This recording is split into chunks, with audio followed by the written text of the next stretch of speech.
Hi అండి, నమస్తే. Welcome back to my channel. ఈరోజు మన వీడియోలో కమ్మగా, కారంగా, పుల్లగా నోరూరించే అంటు మామిడి తొక్కు పచ్చడి చేసేస్తున్నామండి. ఇది రైస్లోకి అలా నెయ్యి వేసుకుని కలుపుకుని తింటే ఆహా, ఆ రుచే అద్భుతం. ఇక ఆలస్యం చేయకుండా ప్రాసెస్లోకి వెళ్ళిపోదామా? దీనికోసం నేను 2 పెద్ద సైజు అంటు మామిడికాయలు తీసుకున్నానండి. వీటిని నీట్గా కడిగి చెమ్మ లేకుండా తుడిచి ఆరబెట్టుకోవాలి. ఇప్పుడు ఈ మామిడికాయలని చిన్న ముక్కలుగా కట్ చేసుకోవాలి. నేనైతే వీటిని 2 సార్లుగా మిక్సీలో బరకగా పట్టుకున్నానండి, తొక్కు పచ్చడిలాగా. మీకు కనుక రోలు ఉంటే చక్కగా బరకగా దంచి పెట్టేసుకోండి.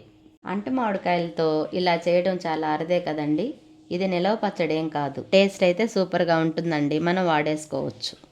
చూడండి, దీన్ని ఇలా బరకగా మిక్సీ పట్టుకోవాలి. మిక్సీ పట్టుకున్న దాన్ని ఇప్పుడు ఒక బౌల్లో వేసేసుకుందాం. ఇప్పుడు ఒక బాండీలో సగం కప్పు మెంతులు వేసుకొని కాస్త వేగుతూ ఉన్నప్పుడు 1 కప్పు ఆవాలు వేసుకొని వేగనివ్వాలి. మెంతులు కొంచెం వేగుతూ ఉన్న తర్వాత ఆవాలు వేసుకోవాలండి. 2 ఒకేసారి వేయకూడదు. ఆవాలు కూడా చిట్టపట్టలాడిన తర్వాతనే దించేసుకోవాలి. అంతే. ఇప్పుడు దీన్ని మిక్సీ జార్లో వేసుకొని ఫైన్ పౌడర్ చేసుకోవాలి. చూసారా, ఆవాలు మెంతుల పొడి రెడీ అయిపోయింది. ఎంత మంచి స్మెల్ వస్తుందో చూడండి.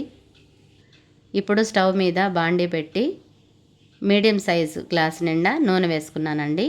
నూనె కాగిన తర్వాత ఆవాలు వేసుకోవాలి. ఆవాలు చిటపట్లాడుతూ ఉన్నప్పుడు మిరపకాయలు కూడా తుంచి వేసుకొని పోపుని రెడీ చేసి పెట్టుకోవాలి. ఇప్పుడు ఫ్లేవర్ కోసం గుప్పెడు వెల్లుల్లి రెబ్బలు రోట్లో వేసుకొని కాస్త కచ్చా పచ్చాగా దంచుకోవాలి. ఈ దంచి పెట్టుకున్న వెల్లుల్లి రెబ్బల్ని మామిడికాయ మిశ్రమంలో వేసి రెడీ చేసి పెట్టుకున్న ఆవు పొడి, మెంతి పొడిని కూడా ఇందులో వేసుకోవాలి. నేనైతే ఇందులో ఒక 5 స్పూన్స్ వరకు వేసుకున్నానండి. ఇప్పుడు ఇందులో టేస్ట్కి తగ్గట్టు సాల్ట్, ఇంకా 3.5 స్పూన్స్ కారం, కాస్త పసుపు, కాస్త ఇంగువ వేసుకొని బాగా కలుపుకోవాలి. కారం తగ్గితే ఇంకాస్త కూడా వేసుకోవచ్చు. బాగా కలుపుకోవాలి. ఇప్పుడు ఒక బౌల్లో వేసేసుకుందాం. చూడండి, పోపు చక్కగా చల్లారిపోయింది కదండి. ఈ చల్లారిన పోపుని ఇందులో వేసేసుకొని చక్కగా కలుపుకోవాలి. చూడండి, ఇలాగా అంతా బాగా కలిసే విధంగా బాగా కలుపుకోవాలి. అరోమా అయితే అద్దరిపోతుందండి.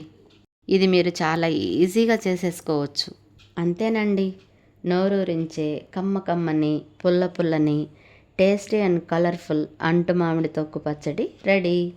ఇది మీరు తప్పకుండా ట్రై చేసి తీరాల్సిందే, ఆహా అనాల్సిందే. ఇలాంటి మరిన్ని టేస్టీ రెసిపీస్ కోసం నా ఛానల్ని తప్పకుండా సబ్స్క్రైబ్ చేసుకోండి. Thank you for watching. See you in my next video.